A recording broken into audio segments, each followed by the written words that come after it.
Good afternoon. My name is Kenneth Tan. I am the Assistant Dean of Academic Affairs at the Lee Kuan Yew School of Public Policy. It is my great pleasure today to welcome to the school Professor Sir Adam Roberts. Professor Roberts is a Senior Research Fellow, Department of Politics and International Relations at Oxford University. He is the Emeritus Fellow at Balliol College, Oxford. He was Montague Burton Professor of International Relations at Oxford University from 1986 to 2007. He is now President-elect of the British Academy and will take up his duties in July 2009. His public lecture today is titled CounterInsurgency Doctrine and Asian Realities. Please join me in welcoming Professor Roberts.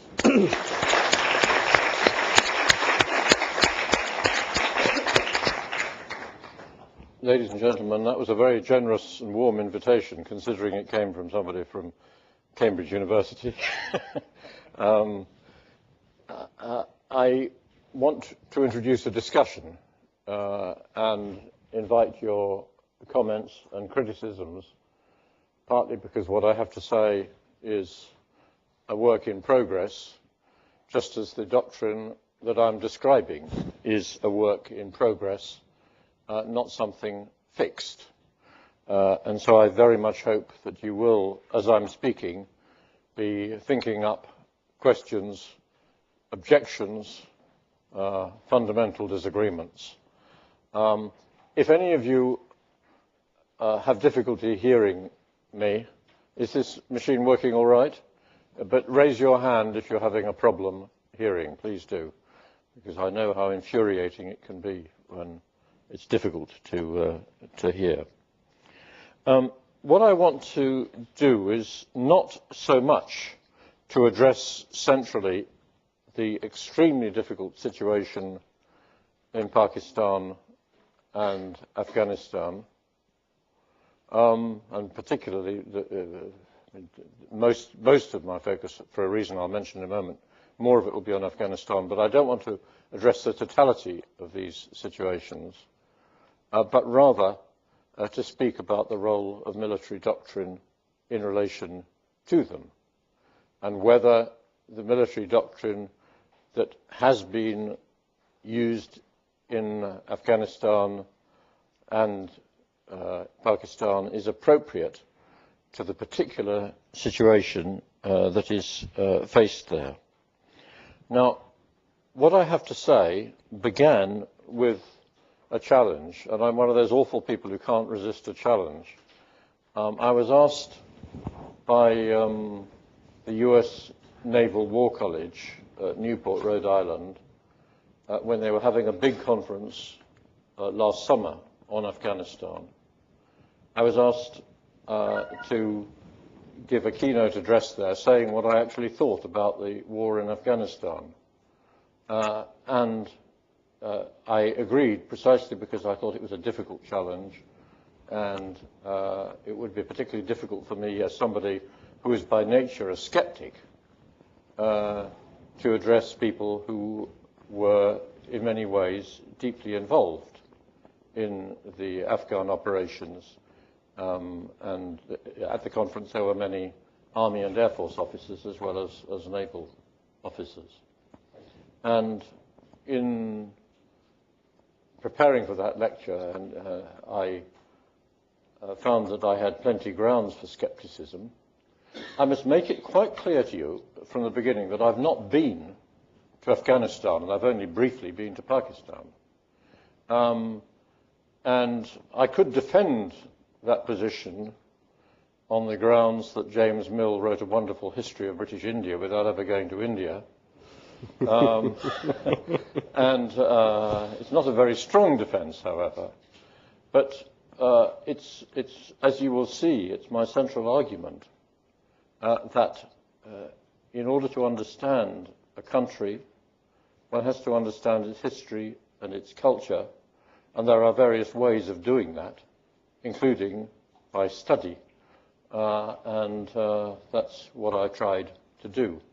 I should also say, in pathetic mitigation of my offence of not having been to Afghanistan, but both, I have two grown-up children, both of whom have worked in Afghanistan, have been quite deeply involved in different activities, one in election organising, monitoring and support generally, observation, and the other, my son, in setting up women's health clinics, both of which involve one quite deeply in the processes that are going on in Afghanistan. Now, in working on my paper, I was quite struck at how fateful the connections between events in Afghanistan and international security more generally have been over the past generation. Just think about it. Think of all the connections. Firstly, the defeat of the Soviet Union in the war in Afghanistan in the 1980s and their enforced retreat contributed substantially, in my view, to the end of the Cold War and to the end of the Soviet Union itself. So that's two colossal effects already from the war in Afghanistan. And then think of all the other effects. That it was largely because of the anti-Soviet jihadist struggle in Afghanistan that a global jihadist movement gained momentum. And many people who had been trained in Afghanistan, who had fought the good fight against the Soviet Union in Afghanistan, then went off and fought elsewhere, including some turning up even in Europe, in Bosnia. So that's a major effect of the war in Afghanistan. But think of others. Think of the fateful way in which the war in Afghanistan is twinned with events in Pakistan, and how the events in Afghanistan and the Taliban and other struggles on both sides of the Durand Line, these have, among other things, contributed to the tensions between Pakistan and India, as well as raising questions about the stability of the Pakistan state. So there's a huge, a momentous effect of events in Afghanistan. And then add to that the extraordinary fact that NATO has got involved in Afghanistan, committed to a cause in that country through the activities of ISAF, when throughout its Cold War existence, NATO studiously avoided getting involved in conflicts labelled colonial. As NATO was not involved in the French war in Indochina or in the Portuguese wars in Africa, member states might go off and have their wars and these colonial matters, but it was not a concern of NATO as such.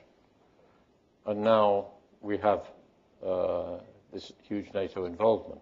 And of course, it is through events in Afghanistan and 9/11 that we have had, and indeed continue to have, if in changing form, the global campaign against terrorism, the so-called global war on terror.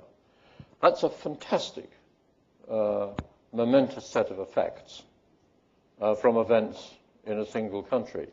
If you were a fiction writer, you would have a job finding a country of 30 million that could have quite such major effects on the whole of the rest of the world as Afghanistan has had and continues to have and may have more in the future.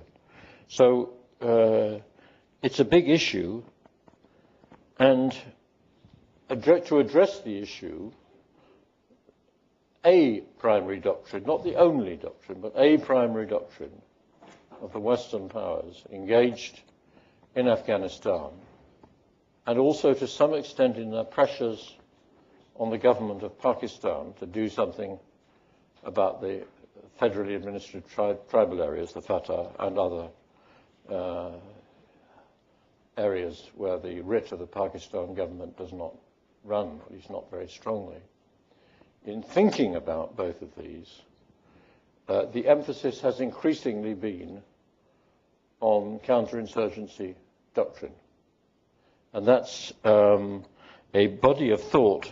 If you have to look at it to list its key elements, what unites all notions of counterinsurgency, it seems to me that they consist of, first, an emphasis on the whole area of government policy being directed to undermining the insurgency, including, for example, by political changes.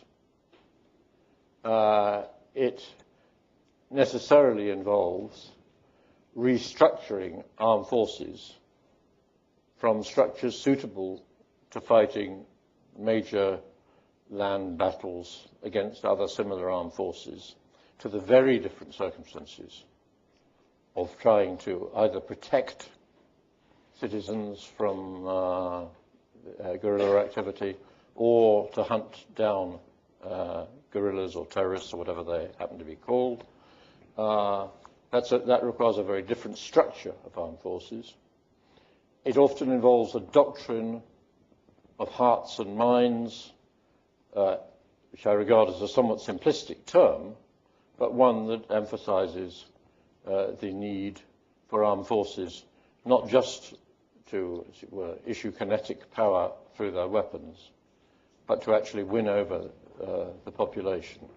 Now, those are the key elements of counterinsurgency doctrine, and it's a particularly important set of ideas, not because it's always right or wonderful, but because the instincts of armed forces, faced with a maddening guerrilla insurgency, and the instincts of governments too, are often simply to try and stamp out the insurgency by whatever means can be done and kill as many insurgents as can be killed. That's often the instinct that arises when a society faces a guerrilla insurgency. And that instinct is almost always wrong, in the sense that there's a need for a more subtle approach that understands the reasons why the insurgency has come into being, responds to that, and understands the reasons why people might not have been supporting the government, and responds to that. So it has value as a doctrine, although it also has a negative history. There are not a few seedy dictators in various parts of the world, including Latin America, who have used counterinsurgency doctrine as a way of, or as a partial justification of putting concrete round the ankles of communists or people deemed to be subversive in some way and dumping them at sea. And indeed, one of the interesting features, of many interesting features of Barack Obama's autobiography is his reference to the war against communists in Indonesia and how seedy that looked. He saw, as it were, what you might call the underbelly of the American empire from his humble abode in Indonesia, and he didn't particularly like what he saw. And it's interesting that there is an American president who's aware of how American actions can be perceived by others coming from a different perspective. Now, in Asia, there's been a particular significance in the emergence of counterinsurgency doctrines, which is that many of the conflicts that have given rise to these doctrines, or in which they have been implemented, have in fact been in Asia. And it's been there that there have been some of the triumphs of the doctrine as well as some of the disasters. For example, in the Philippines from 1946 onwards, there was the Huk Communist Rebellion that was eventually defeated thanks to a radical change in policy instituted by the President of the Philippines, Ramon Magsaysay, who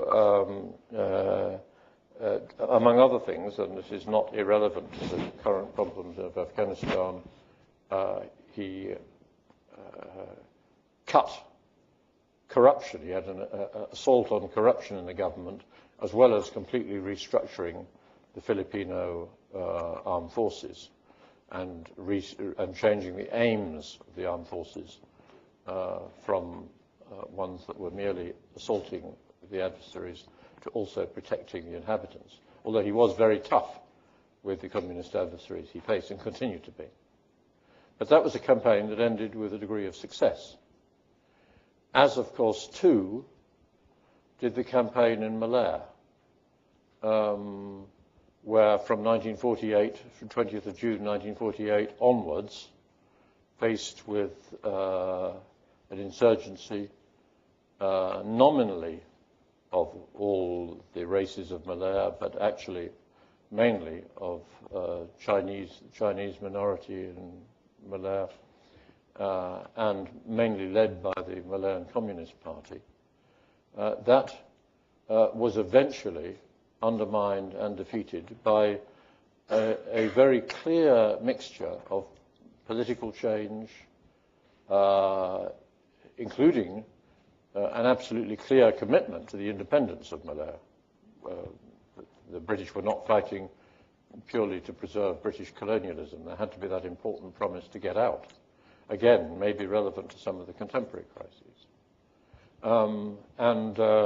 There was also an emphasis on the rule of law, not always perfectly observed in practice, but the idea that what was being fought for included the rights of citizens and lawful treatment of prisoners and others was an important part of the campaign. And the Malayan campaign gave rise to one of the most interesting books in the counterinsurgency school, Sir Robert Thompson's book, Defeating Communist Insurgency.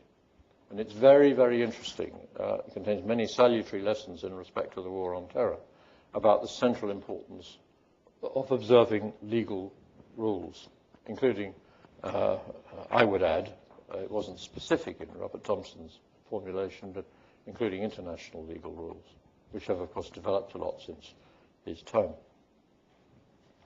And then the third set of Asian realities which contributed greatly to counterinsurgency thinking were the French wars in Indochina and then the American war in Vietnam. And it's very striking, reading accounts of the French war in Indochina, how initially the French thought in traditional French military ways. In the early years of the Viet Minh insurrection, which was mainly in northern Vietnam, in Tonkin, the French built defensive lines. And then, of course, they made the embarrassing discovery that there was insurrection happening on both sides of this great defensive line, so it couldn't be achieving quite all that they'd hoped for it. They also emphasized, in French colonial fashion, the importance of outposts, which we've also seen a good deal of in Afghanistan, of course. Having strong military outposts which would hopefully divert enemy forces, but the outposts became themselves an enormous problem to keep them going, logistical among other things, and the policy ran into great difficulty. And there are beautiful accounts of it, among others in the work of a historian who I greatly respect, who, poor chap, ended up dying when he trod on a Viet Cong landmine in Vietnam.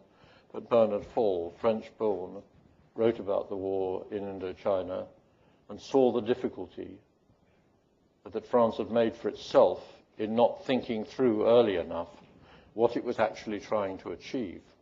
And he's an encouragement to all of you who may be doing research, as I know many of you are, because he did research in the form of going to Vietnam, to Tonkin, and asking people how the war was going, including the French top brass said excellently and produced lots of statistics, showed how well it was going.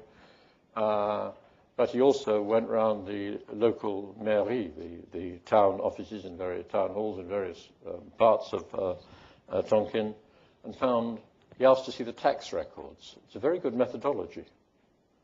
And of course, he found that the payment of taxes had gone way down as the insurrection had gone up, to the point where it was evident there was no government control.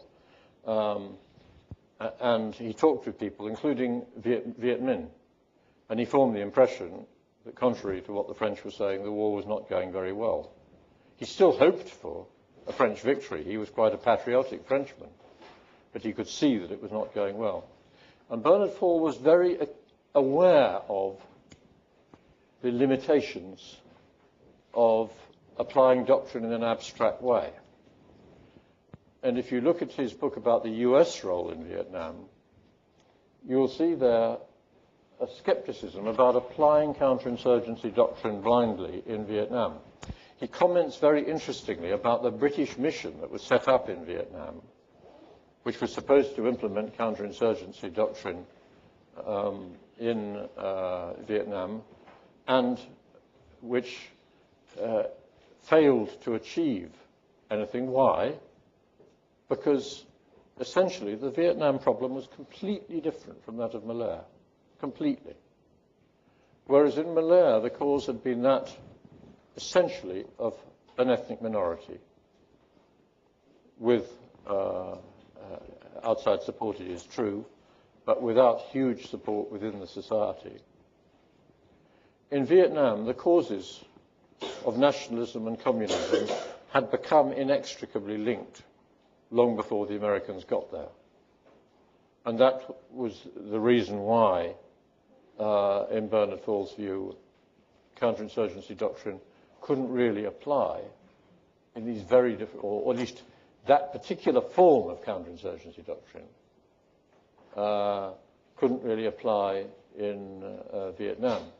The same attempts as had been made successfully in Malaya to create strategic villages in which people would be protected from the outside guerrilla forces simply didn't work in Vietnam. And that's because of the nationalism being so closely, communism and nationalism being so closely intertwined. Put people in strategic villages and hamlets, but some of them will be supporters of the communist cause. And actually, as we now know from subsequent memoirs, it's almost too good to be true. The official in charge of the Strategic Hamlets program for many years was actually a Viet Cong agent. So when wet liberals like myself wrote articles at the time, as we did, saying that the counterinsurgent, the Strategic Hamlet policy is counterproductive, and it probably will work to the advantage of the Viet Cong, little did we know how right we were. It was actually being implemented, astonishingly, by a Viet Cong agent. So again, this is an injunction, I suppose, that all thinking about counterinsurgency has to be based on understanding the particular society and how it operates, what its worldview is, what its social structures are. In other words, counterinsurgency is like one of those wines that may be wonderful in the country of origin but doesn't travel very well. Just as insurgency doctrine, I mean, Mao's doctrine of insurgency, famously, he laid down certain criteria for it, including that it has to be in a country of vast expanse. That was one of his conditions for a successful insurgency. And there's a PS in Mao's collected works to the effect that an exception has to be allowed for Vietnam, which he would have regarded as a very small country indeed, where there seems to have been an insurgency despite its small size. And so now we come to the question about counterinsurgency doctrines in Afghanistan and can they work there. And I think the first thing is to say that one of the peculiarities of the situation, I'll get to more about Afghan society in a moment, but one of the peculiarities of the situation is the extent of reliance on air power, which is fairly unusual in counterinsurgency operations. It did, of course, happen famously and very extensively in Vietnam. And the reason for the extent of reliance on air power is to do with the very light Western presence. From the beginning, there's been an awareness that a heavy footprint in Vietnam, a heavy Western footprint in Vietnam would cause trouble. In fact, at the very beginning of the intervention, Paul Wolfowitz, in planning it, said we should win and then get out, because Afghans do not tolerate foreign presences for long. He was one of the senior Pentagon officials involved in planning the Afghan operation in 2001. He may also have had another motive for wanting to get out, because he was itching to get into Iraq. But that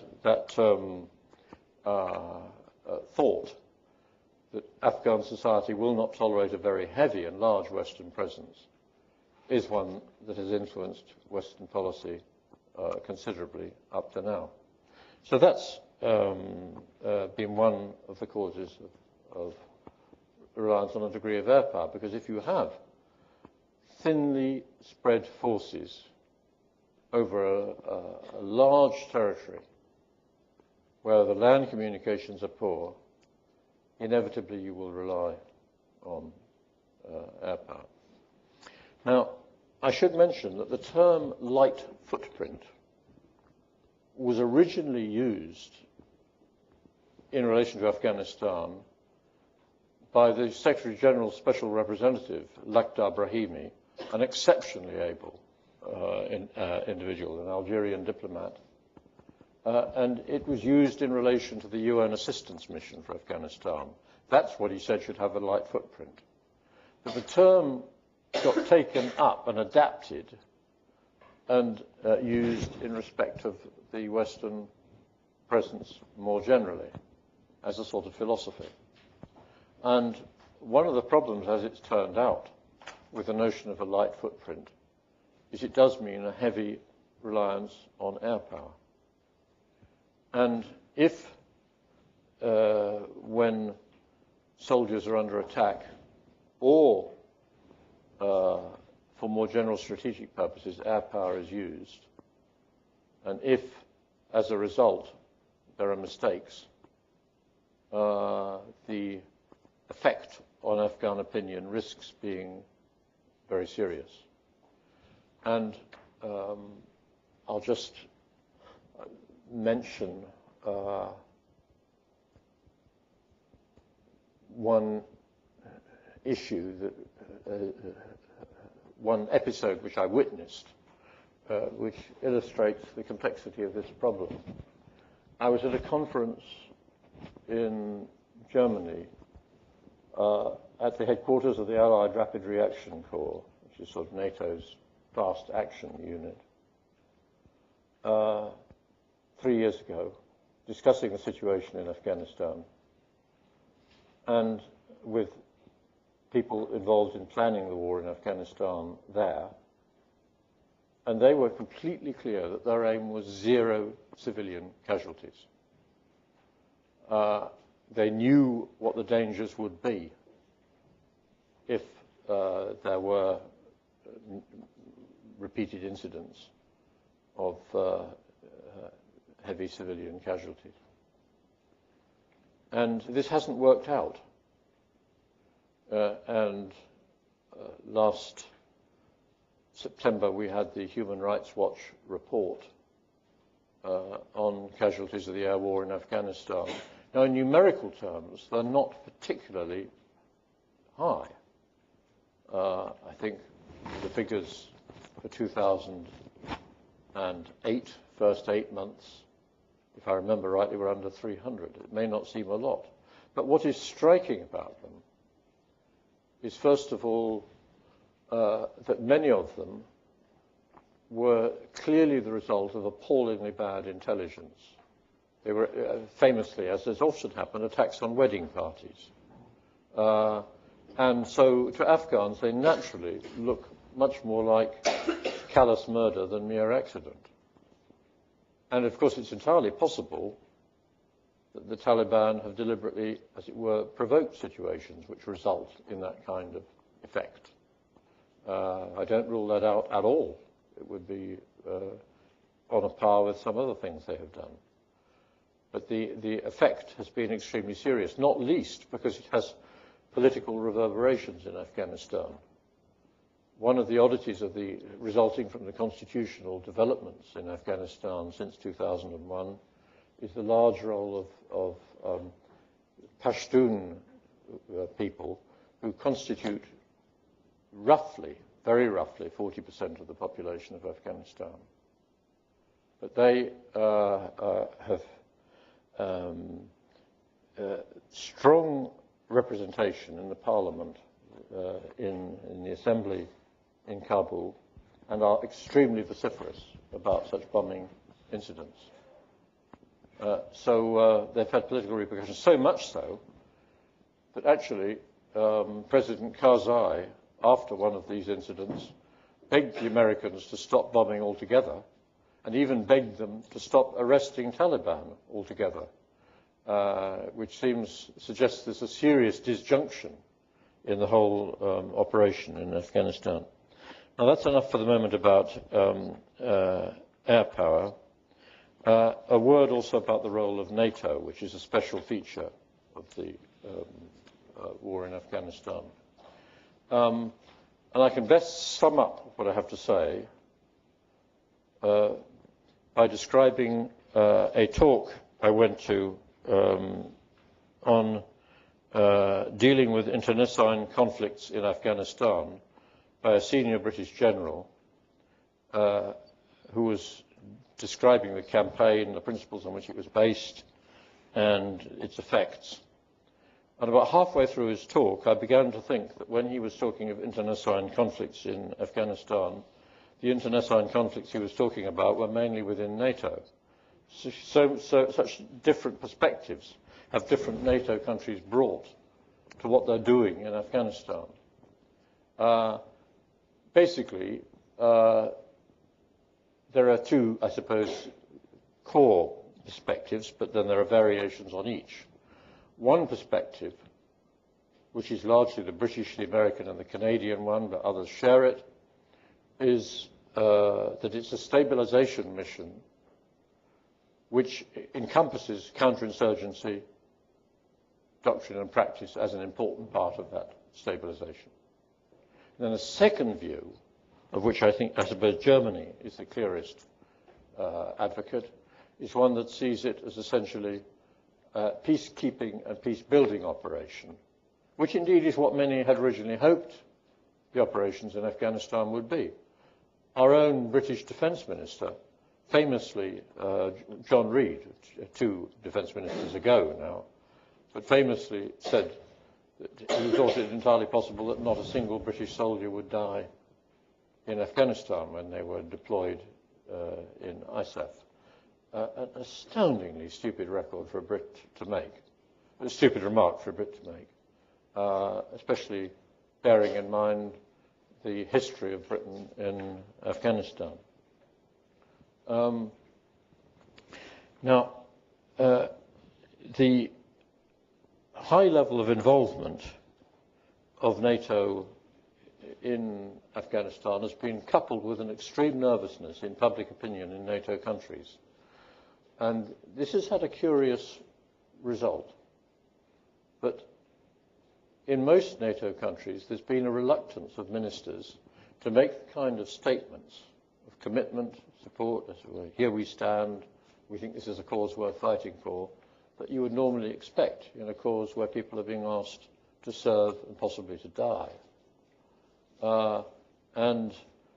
Ministers have been reluctant to do this, and I suspect that among the many reasons for reluctance is not just public skepticism, but a curious correspondence or lack of correspondence between Afghanistan and Iraq, every argument you could make, and you could make very good arguments for the involvement in Afghanistan, it had a lawful basis in that the UN Security Council implicitly supported the original US role in Afghanistan in 2001, and certainly explicitly supported the role of the ISAF forces, the International Security Assistance Forces in Afghanistan since then. So it's got a pretty cast iron basis in, as it were, international law and organizational terms. That's impressive. It's also got an extraordinarily strong basis of justification in the number of refugees that have returned to Afghanistan. The largest single return of refugees in the past 30 years has been the return of refugees to Afghanistan. 5 million have gone back, and 5 million people voting with their feet is a pretty impressive record. Now, there are special factors that need to be noted that make that 5 million figure slightly less impressive than one might initially think. Some refugee camps, including some in Pakistan, were simply closed, putting pressure on refugees to return. One factor. Another factor is that some refugees who have returned either to their homes but to unemployment, or they've returned to camps inside Afghanistan that are almost as difficult and almost as remote from their own homes as where they were outside Afghanistan. Some have again become refugees. So it's not a perfect picture by any manner of means.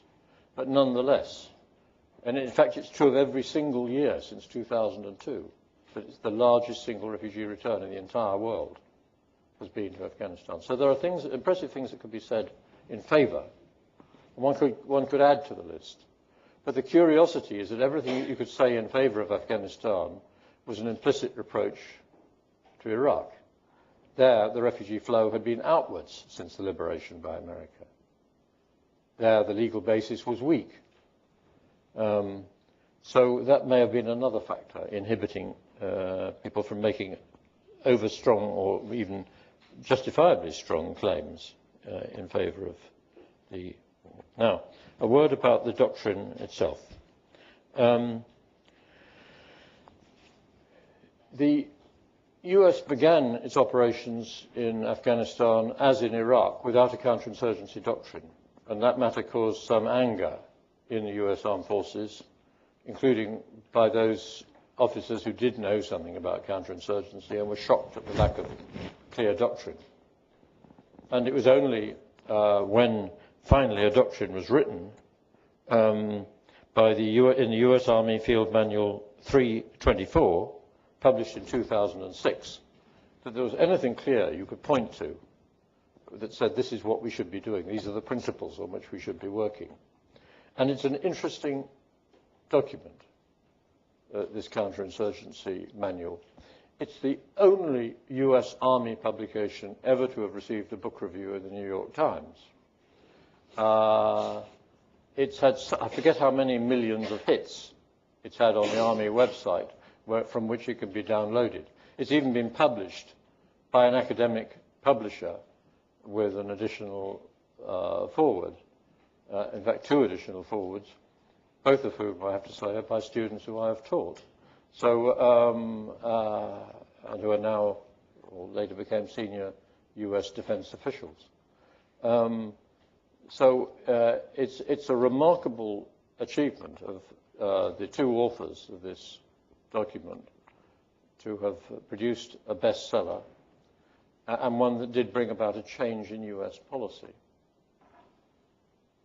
And the particular features of the manual that caused attention are its emphasis upon really providing reasons why citizens should support the state rather than go with the insurgents, provide reasons why they should not dislike the outside force. The importance of the conduct of outside forces was seen as critically important.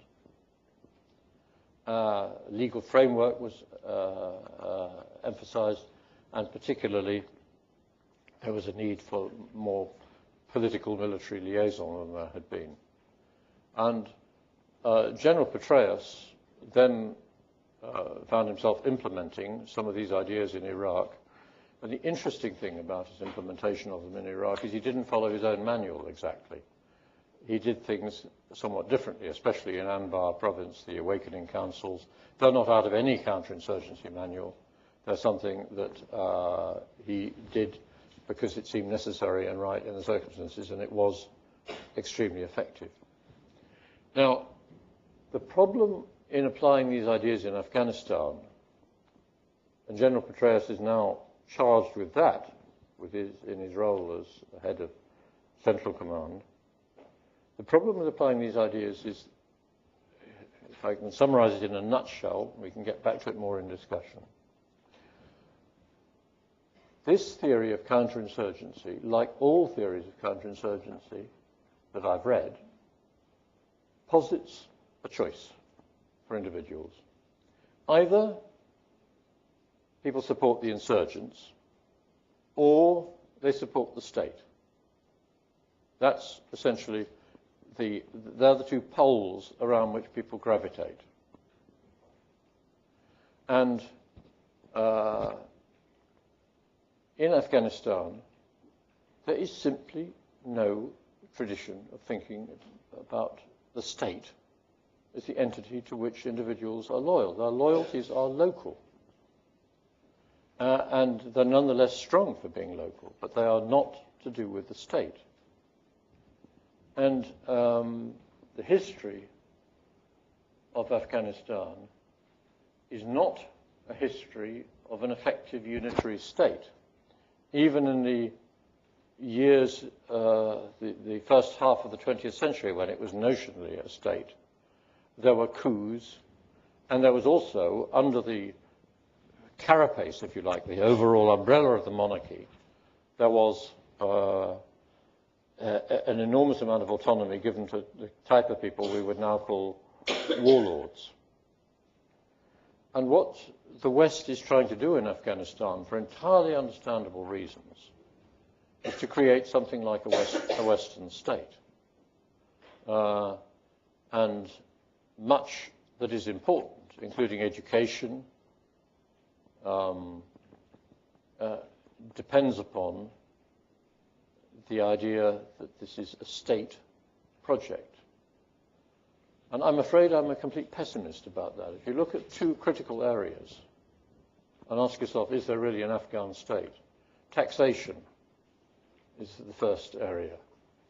Afghanistan has absolutely one of the lowest rates of taxation, at least lowest amounts of taxation as a proportion of the national budget of any state in the world.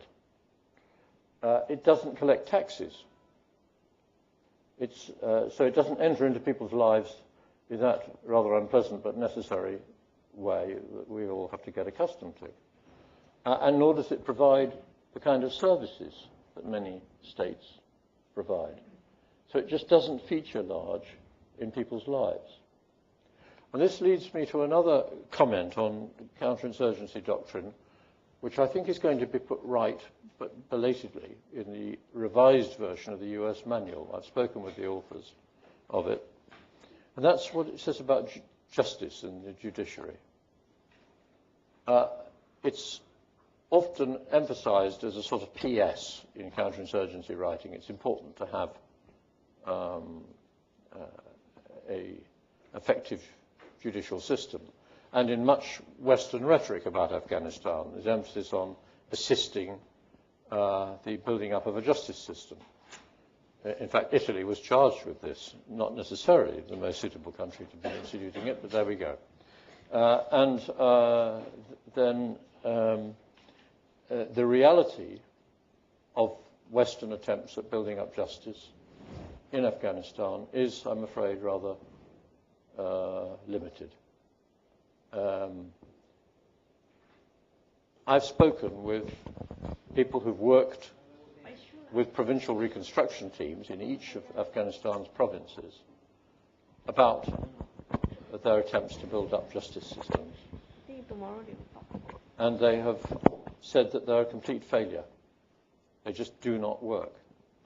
And one described to me the justice system in Helmand province, the Western-style justice system of the central government, where any case takes literally years to be heard and is decided by corruption.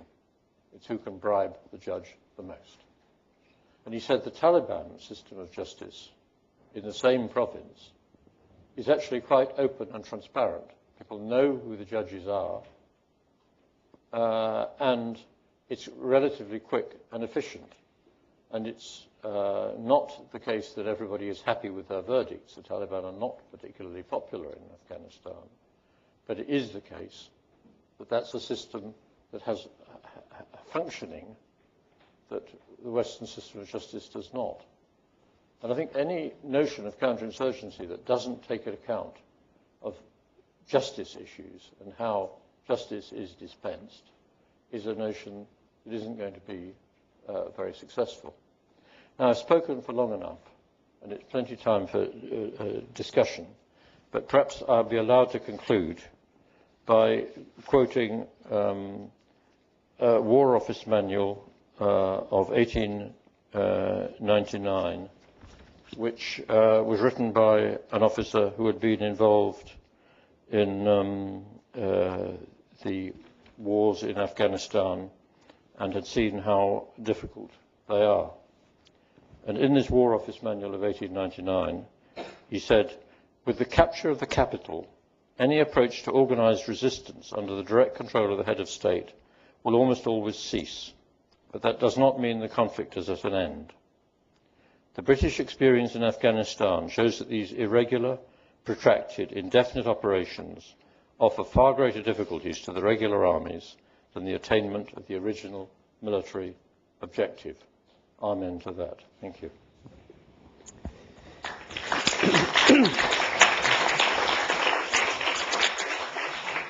Thank you. Thank you. We do have some time, about 45 minutes, to entertain questions and comments that you might have. There are also microphones which will be passed around. Could you please introduce yourselves? And there's a question over here. Yes. There's a microphone if you don't mind. Yeah. Hi. My name is Victor Ramraj. I'm from the law school at NUS. I just wanted to pick up on your last point about justice. And it occurs to me that there may be two kinds of justice that we would need to be concerned about. One is delivering justice in terms of private disputes at a very sort of local, individual level. And I suspect that not knowing a whole lot about counterinsurgency doctrine, that one of the things that you'd want to do is to look to the institutions that are already respected and to build up their capacity to deal with those disputes. But I think there's a different kind of justice, which is constitutional justice, which is the way in which the state restrains itself, which also contributes to a sense of to a sense of loyalty to the state as opposed to the insurgents. So I just wanted to see what your reactions were to that. Basically, I agree. I think they're extremely good points. On the first point, the difficulty with looking to institutions that are already respected is it's very, very difficult for Western democratic powers to have any dealings with, let us say, a Taliban system of justice that might deny women an education. It really is something that is a compromise too far. And yet, to set up a system of justice that is completely different and is based on a Western model that means nothing to the inhabitants of the country is also hugely problematical. So my inclination would always be to try to think, is there any way in which it is possible to build on, cooperate with some elements of the local system of justice where they are less awful than those which would deny rights of women. And I take that just as one example of many types of example. And I think there are, in particular places, particular areas, but I would lack the confidence to say countrywide that can be done. And of course, any effective system of justice that defended the rights of all citizens might well come under threats from the Taliban. And so it's a very difficult path to pursue, but I sympathize with it. On your point about the central government, I'm not certain that constitutional restraint would achieve all that much in the particular circumstances of Afghanistan. It's certainly true that bribery has reached notorious proportions, and people close to Karzai have been minting money in from the drugs trade, among other things. But whether you can actually create a better system which will impress your ordinary, if there is such a thing, Afghan citizen, I'm less certain, because our Western ideas just don't go down very well there. I mean, an interesting example is when they had the lawyer Jirga, which was a good idea, at the end of 2001, when the Taliban regime had fallen. They had the lawyer Jirga to try and create a new constitutional order. One of the tragicomedies of that lawyer Jirga was that a majority of the representatives present wanted to reinstate the monarchy in Afghanistan.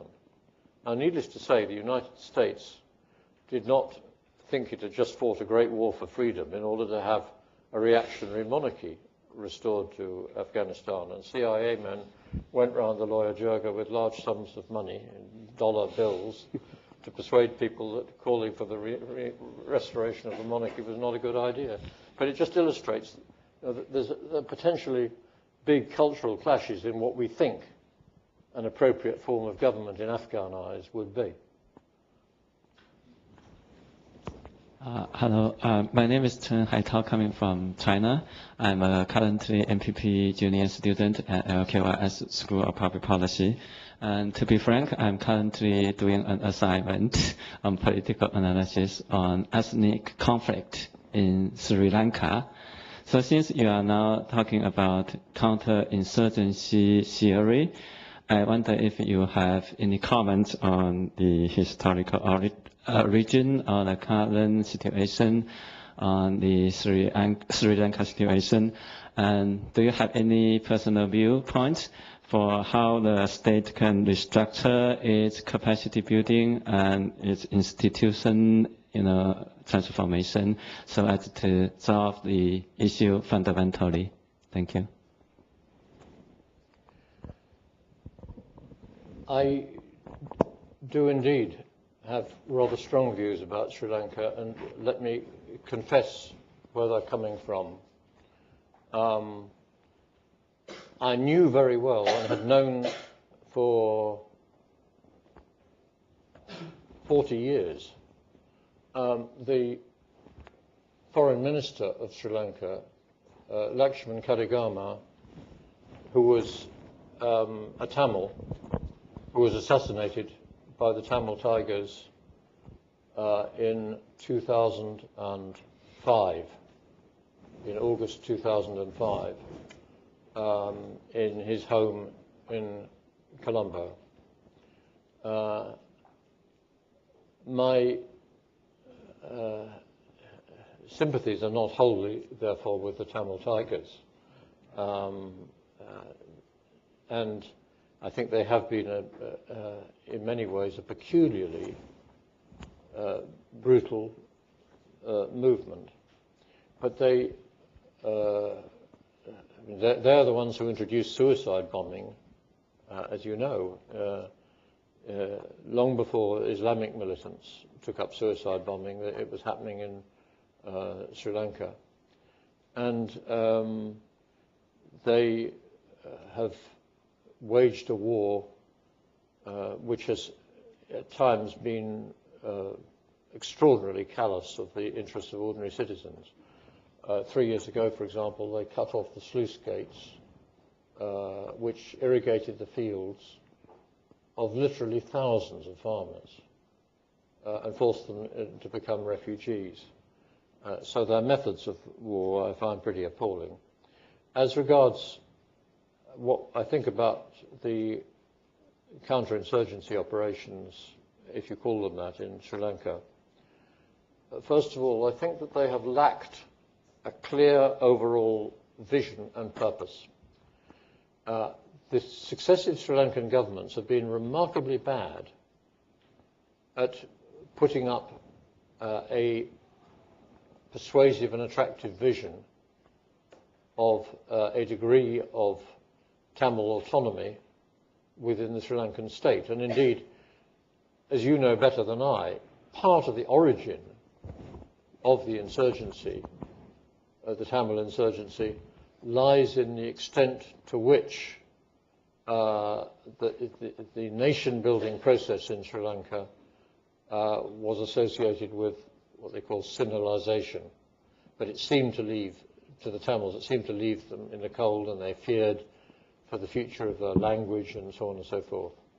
There were issues to address, and I think successive Sri Lankan governments have not been very good at putting up an attractive, persuasive vision of what the future might look like, and we now await that now that they have defeated the Tigers. Much of their war has not exactly been counterinsurgency, because the Tamils have been a conventional force in the last few years at least. They've had an army, a navy, and an air force. Not a very impressive air force. And indeed, the attempts to develop a navy, I think they even had submarines, but the attempts to develop a navy aroused particular anger in the Sri Lankan government because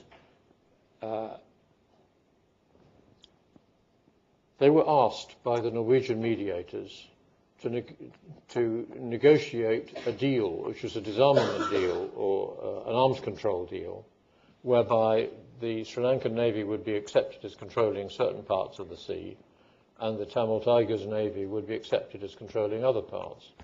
And not surprisingly, a sovereign government finds that a particularly difficult pill to swallow, and they were not willing to swallow it. And I think the story of Sri Lanka is not so much a story of counterinsurgency, although there's elements of that, as really a straight military, almost conventional military struggle, now coming near to the end. And my guess is that there is not likely to be a long insurgency after the end of this war, because I think the manner of the rule of the Tamil Tigers was such that there will not be huge determination and loyalty to carry on with supporting that system of rule. That's my guess. Thank you. Jim Tejan, Professor, would you share with us the highlights of the counterinsurgency doctrine that has seemed to have worked in Iraq, and was the surge part of that? Yes. And how will the doctrine in the renewed efforts in Afghanistan have to be different?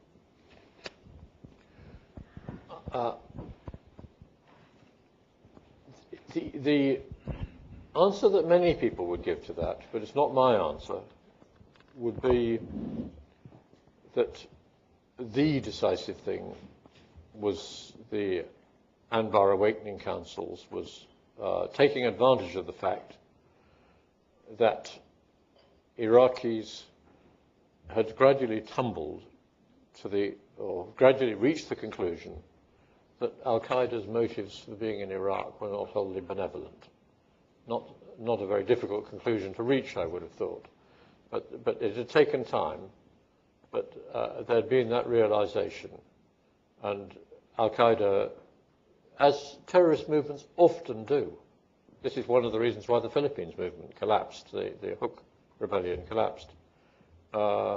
If I remember rightly, I think it was the widow of Ramon Magsaysay they killed. But anyway, they went too far in their assassinations and aroused great popular hostility. And the same went for Al-Qaeda's extremism in Iraq. And Petraeus had the wit to see that. Now, it would be great to say, so it's nothing to do with counterinsurgency doctrine, and certainly nothing to do with the surge. It's just to do with an intelligent general, and I hasten to add, one with a doctorate in international relations, advertising for taking our subject seriously, who achieved these things. Fine. But actually, I'm inclined to think, from what I've read about this and the reasons why the surge actually worked, sorry, why the awakening councils worked, that the surge was important. For two reasons. One, at a time of extreme difficulty, when a dubious enterprise, I was always against the Iraq war. In fact, the last time I was in Singapore was to preach to an American military conference and say why I thought the Iraq war was a mistake. I thought I was going to get assassinated, but luckily there was a representative of the Bush administration there, and the officers were so furious with that person that I escaped. That's another story. But the truth is that the surge had an effect in conveying resolve and determination, and it also had an effect because you do need numbers if you're going to protect people and be seen to protect people. And counterinsurgency is very labour intensive indeed, and involves training local forces. And again, that there should be an effective training program was part of the surge as well that was used for that purpose. So I'm inclined to go with what I take to be the thrust of your question, that the surge was not unimportant in this process of change. Afghanistan. Oh, in Afghanistan, yes. We don't yet know the outcome of the various inquiries that have been set in train in relation to Afghanistan. There are several. General Petraeus is doing one. Richard Holbrooke is doing one. There's a British inquiry being done by our former ambassador to Afghanistan, Gerard Cooper-Coles, looking both at Pakistan and at Afghanistan, as is Richard Holbrooke. So we've got all these inquiries, and to my mind, the critical question is not numbers of troops.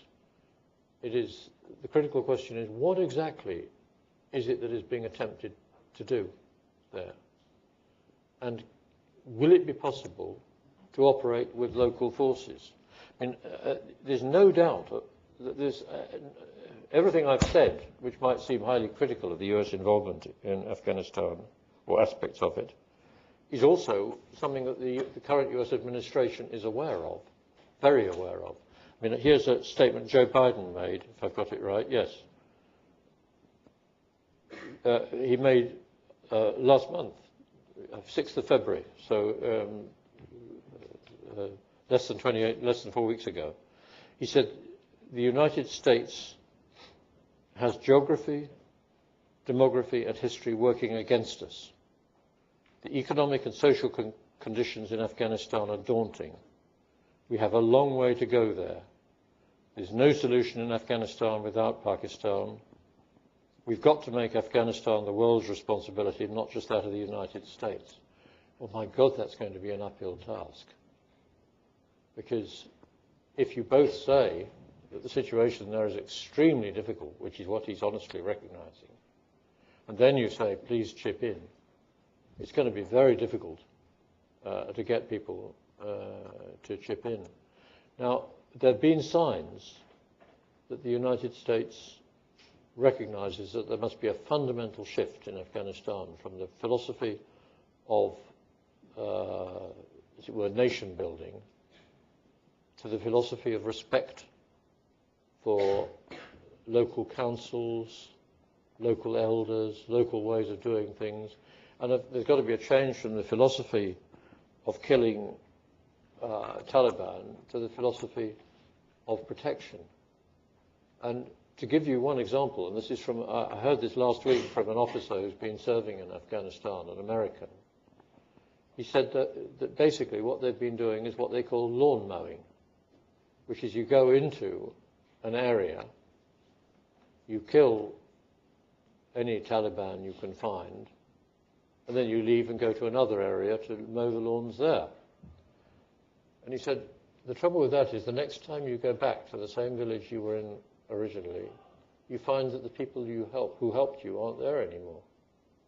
I mean, it's that bad. That's what has been going on. Not because of a complete absence of awareness of the costs of doing what they're doing, but because of a lack of real clarity of purpose. And it takes a lot of clarity of purpose to decide to do things on a more modest basis, but to offer real protection and not just going in and then going out again. And it's that kind of issue that, to my mind, is absolutely critical. I'm not one of those, incidentally, you might have thought it from what I've said, but I'm not one of those who thinks that the story of Afghanistan is simply a story of rejection of foreign powers. There is an impressive story of rejection of foreign powers, that's beyond doubt. But it's also true that in Afghanistan's long-running civil wars, which have now been continuous since the beginning of the 80s, in fact since the mid-70s, in those long-running civil wars, all factions seek outside patrons. They need them for one reason or another: money, weapons, personnel, volunteers, propaganda, whatever. They need outside patrons. So the idea that Afghans simply reject all outside help is mistaken. And a lot of opinion polls in Afghanistan still show a degree of support for outside forces. But I think it's teetering on the edge, and particularly teetering on the edge in southern and southeastern Afghanistan. What I would say about the surge is it all depends on whether there can be clarity of purpose and whether there can be agreement. For example, with some of the countries that might provide troops. There's a big debate going on in Australia at the moment about whether they should provide forces for Afghanistan. Very difficult issue, very difficult. And I think, to my mind, the first thing that has to come is clarity of purpose, and that's why all these inquiries that are going on at the moment.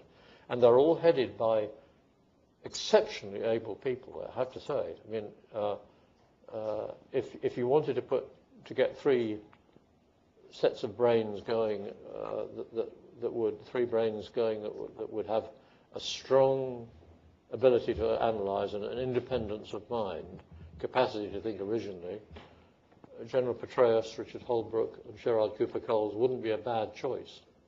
So it'll be very interesting to see what comes out of their various inquiries. Whether they will agree with each other is to be doubted, because Gerard Cooper-Coles, for example, the British representative, is rather allergic to counterinsurgency thinking in the first place, which maybe the others aren't, I don't know. Well, certainly Petraeus isn't. But there could be creativity in that disagreement. But I think that's the first thing. I think a surge for surge's sake would not achieve much. It might have negative effects. But it's the purpose, the tactics, what goes with it. Is there a consistent and serious attempt to do something about the appalling system of justice in Afghanistan, for example? All of that, to my mind, provides the basis of a possible answer. Hello, my name is Michael Ruska. I'm a PhD student here at the Kuan Yew School. I would like to link to the previous questions and to your comments. Ultimately, from the historical experience, do you think that all the efforts that we are doing right now in Afghanistan, ultimately, are we destined to fail? Are we destined to failure again? Notwithstanding all the efforts that go into it. And here I would refer, for example, to Martin van Creveld at Hebrew University, who basically argues if a strong, in asymmetric conflict or in a nonlinear warfare, that if a strong army fights the weak, essentially the strong becomes weak, and the weak defends the strong, defeats the strong. That's one point that I want to make if you look down to the future. And the second point, regarding the clarity, the question of clarity that you just mentioned, there are basically two ways. Either way, one is that the US or the NATO can look at the capacity to carry out the intentions of the insurgents, or focus on the intentions themselves. So if you were to prioritize, which direction to go, because, it is very difficult to change the intentions of these insurgents. So is it maybe more easier to focus on the capacity to carry out those intentions? So both of them are very, very, big questions, But ultimately, are we really destined to fail there? And whether we should focus on the capacity or of the insurgents or the intentions. Thank you.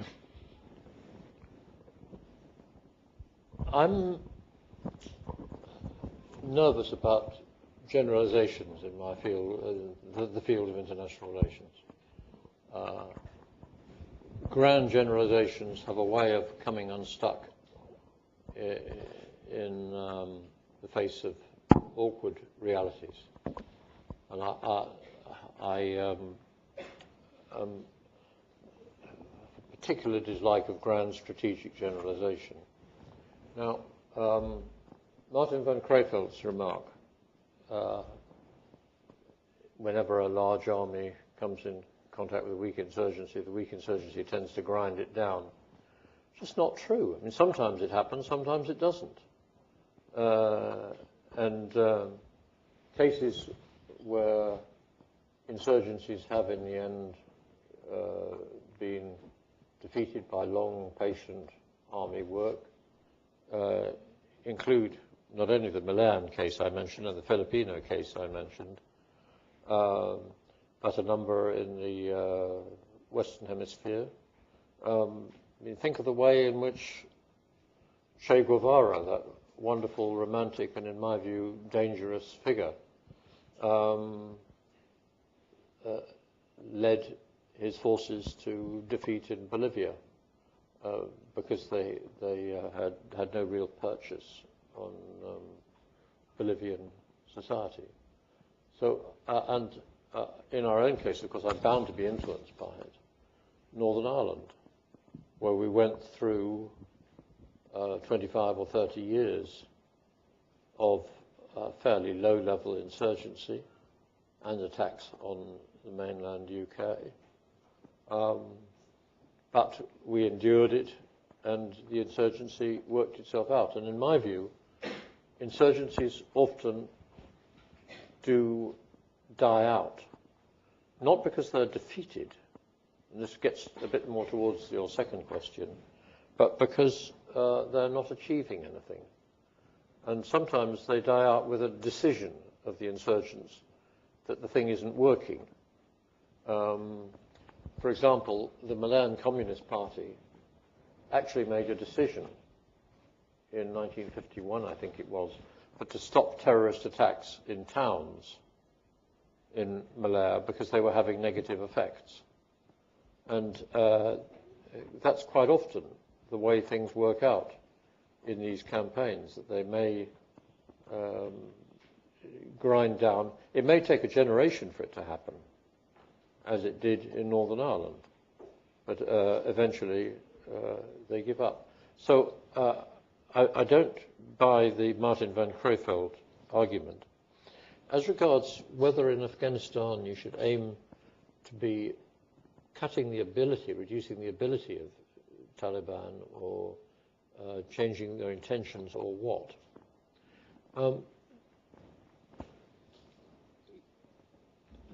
there is a basic difficulty in dealing with an insurgency which has such access across borders as the Taliban have in Afghanistan. And that's led, of course, to the American pressure to extend their use of air power and indeed some army raids into the territory of Pakistan. It's worth remembering that when it was engaged in its counterinsurgency campaign in Afghanistan, the Soviet Union organized literally thousands of raids into Pakistan.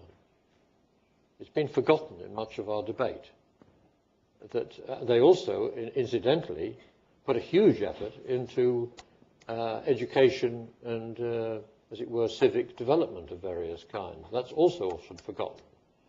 And that makes me nervous about ideas of counterinsurgency that think if you build a dam or a school or provide electricity, somehow the natives will be grateful. It doesn't work like that. The achievement of some kind of order depends upon working with local forces, working with the grain of local forces rather than against the grain of local forces. And that, as I say, may mean making some pretty serious and unpleasant compromises with people you'd rather not work with. But we're stuck with doing that to an extent anyway. We're working with some pretty appalling warlords in Afghanistan as it is. And the question is really whether in some provinces we ought to be trying to work with Taliban. And in fact, contacts are now happening. It isn't a heretical idea. There are now contacts and attempts being made to do that. But my worry is that things are getting past the point of no return. I mean, many of you will have read, no doubt, of the decision that was reported at the beginning of this week that 3 different Taliban factions in Waziristan in Pakistan have united in order to stop the struggle in Pakistan being against the Pakistan government, but in order to focus it against the foreign presence in Afghanistan. And that kind of development makes the kind of path I'm suggesting much more difficult to follow. We have about 10 minutes and about 3 questions. Would you mind if we listen to them all? Absolutely. Yes. I'm Hina Khalid, and I'm from Pakistan. I'm an MPP junior here at the LKY School of Public Policy. So my question is with reference to Pakistan, and can you please comment a bit on the viability of the counterinsurgency doctrine which was used by Pakistan in combating insurgencies in the FATA region? And one of the main arguments which is being put forward these days is that the military was by and large unsuccessful because they did not take the cultural aspect into consideration while they were implementing the use of force in those areas. And my second question very quickly is also that the counterinsurgency doctrine as it stands today, do we see it in future accommodating cultural aspects into it, or will it by and large stay the way it is today? Thank you. Sir? I'm Jordan Exani. I'm a researcher at the Royal Military College of Canada. My question is, I was wondering if you could elaborate on perhaps the relationship between developing a counterinsurgency strategy combined with political end dates of missions. As you'll know, in Canada, we just rewrote our strategy for Afghanistan in May of 2008 and set a deadline to be out of Afghanistan by July 2011. And it seems as though there's a profound impact on the doctrine in regard to that political imperative.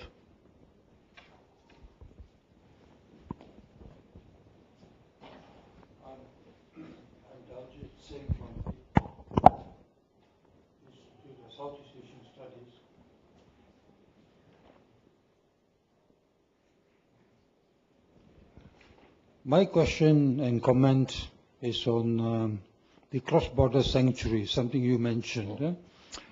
And it is this, whatever the clarity of mission within Afghanistan, even if that can be much improved, and incidentally, if you focus more on protection of the population, I guess you need many more troops, boots on the ground. But even if you have all that, can the insurgency be defeated or eventually whittled away so long as there's a clear sanctuary across the border? And what can be done to eliminate or weaken that sanctuary, say with the cooperation of Pakistan or otherwise? all extremely good questions. On the Pakistan counterinsurgency efforts, I think it's fair to say that for understandable reasons, the Pakistan army has never had a serious counterinsurgency doctrine, or maybe never had a counterinsurgency doctrine at all. The understandable reasons being that the Pakistan army has been overwhelmingly, throughout its history, concerned with the threat, as it perceives it, from India, and concerned with, as it were, planning, preparing for operations against Indian forces. And anything to do with the Fatah or other areas not under direct government control was a sort of add-on extra, but was not part of the central mission. That's been one problem. Another problem is that in the frontier forces, I forget their name, but you'll be able to tell me, there's a very high local recruitment element, and their reliability has always been in question, local Pashtun recruitment. What is it called, the Pakistan Frontier Force? Yeah. And that's posed a problem. Basically, what has happened is on a number of occasions, sometimes due to American prodding, there have been magnificent kinetic army incursions into the Fatah areas in order to demonstrate an attempt at government control and to show the outside world that Pakistan is making its writ run. But these have not been based on any known counterinsurgency doctrine. And only now is it beginning to be recognized that a different approach is needed. There was a very interesting debate in the Pakistan Parliament shortly after the last elections. I think it was in September, if I remember rightly, of last year, when they discussed, among other things, the problem posed by terrorism in Pakistan and the problem of what to do about the Fatah. And the Parliament really recommended a different approach, including one that I would recognize as being more counterinsurgency oriented, plus a much more systematic attempt to negotiate with such authorities as there may be in the area. And of course that does imply acceptance that the writ of the state will be limited in those areas. But what's striking so far is the absence of serious doctrine. And on the second point, I think the answer is very simple. If counterinsurgency doctrine is to be any good, it must take into account cultural factors. And it's a big question whether it has. I mean, the great criticism one can make historically of much counterinsurgency doctrine is cultural insensitivity and a lack of, as it were, political savvy.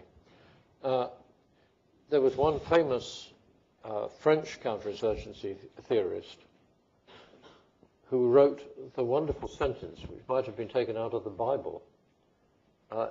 He said, "In the beginning there is nothing." And what he meant was that you have a wholly, as it were, innocent society, which is peaceful, and then an outside force in the form of a terrorist, probably a communist terrorist, comes in and disrupts this beautiful society, and that's the origins of insurgency. Well, if you explain insurgency in those simple terms, you're not going to understand it, because insurgency always has local roots. And that doesn't mean it's justified, but it does mean you've got to understand the thought processes that lead people to take part in insurgencies.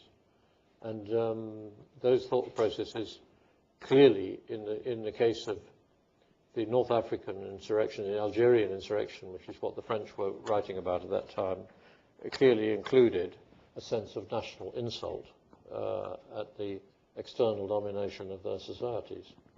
So those things always have to be taken into account, and it's just as counterinsurgency doctrines need to encompass thinking about law and law enforcement and how that is to operate. So equally, they need to be aware of cultural factors. And I think, to be fair, that's implicit in much of the writing of General Petraeus and others. On the question of political end dates that you asked, I think rigid thinking about end dates is itself a problem. If you do what Canada has done and announce the date by which your forces will be gone from Afghanistan, then the Taliban will know that unless somebody else comes and takes Canada's place, which is always possible, they've only got to hang on till that date. And then they can make hay while the sun shines. So fixed dates seem to me to be a problem.